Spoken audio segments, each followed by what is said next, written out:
Hi friends, வாங்க இன்றைக்கி பீர்க்கங்காய் வேர்க்கடலெல்லாம் போட்டு ரொம்ப டேஸ்டியான ஒரு பீர்க்கங்காய் கிரேவி பார்க்கலாம். இது கிராமத்து ஸ்டைலில் ரொம்ப நல்லாயிருக்கும்.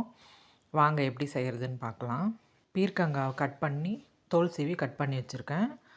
அது ஒரு கிண்ணத்தில் போட்டுட்டு ஒரு டம்ளர் தண்ணி ஊற்றி கொஞ்சம் உப்பு போட்டு வேக வச்சு எடுத்துக்கலாம். வெந்த உடனே நம்ம தண்ணி வடித்து எடுத்து வச்சுக்கலாம். அதுக்கப்புறம் கடாயில் வேர்க்கடலை ஒரு 1.5 கப் வேர்க்கடலை இருக்கும். சின்ன கப்பில் ஒரு 1.5 கப் வேர்க்கடலை போட்டு வறுத்து எடுத்து வச்சுக்கலாம். அதுக்கப்புறம் அதே கடாயில் ஒரு 4 ஸ்பூன் எண்ணெய், கடுகு, காஞ்ச மிளகா, கருவேப்பிலை, பூண்டு எல்லாம் போட்டு வதக்கிட்டு வெங்காயம் ஒரு 2 சின்ன சைஸ் 2 வெங்காயம், 2 தக்காளி, கொஞ்சம் உப்பு போட்டு நல்லா வதக்கிக்கோங்க.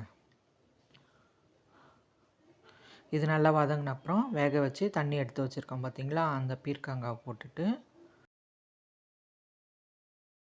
ஒரு 3 ஸ்பூன் குழம்பு மிளகாத்தூள், ஒரு பெரிய டம்ளரில் 1.25 டம்ளர் தண்ணி ஊற்றி மீடியம் ஃப்ளேமில் ஒரு 10 நிமிஷம் வேகட்டும். அதுக்கு நடுவில் நம்ம வேர்க்கடலையை தோல் எடுத்துகிட்டு பொடிச்சு எடுத்து வச்சுக்கலாம். மிக்ஸி ஜாரில் போட்டுட்டு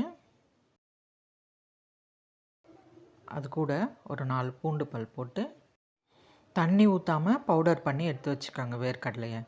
அதுக்கப்புறம் நடுவில் ஒரு தடவை குழம்பு திறந்து பார்க்கலாம்.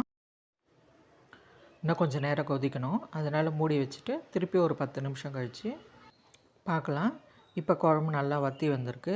இந்த நேரத்தில் நம்ம பொடிச்சு வச்சுருக்க வேர்க்கடலையை போட்டுட்டு நல்லா கலந்து விட்டுக்கலாம். நல்லா கலந்துட்டு இது கொதிக்கலாம் கூடாது. கொத்தமல்லி போட்டு ஆஃப் பண்ணிவிடுங்க. இந்த கிரேவி சாப்பாடு, சப்பாத்தி, இட்லி, தோசை எல்லாத்துக்குமே ரொம்ப நல்லாயிருக்கும். இது கிராமத்து ஸ்டைல் கிரேவி. எங்கள் ஊரில் இப்படி தான் செய்வாங்க. உங்களுக்கும் பிடிச்சிருந்தா ட்ரை பண்ணி பாருங்கள், ரொம்ப நல்லாயிருக்கும்.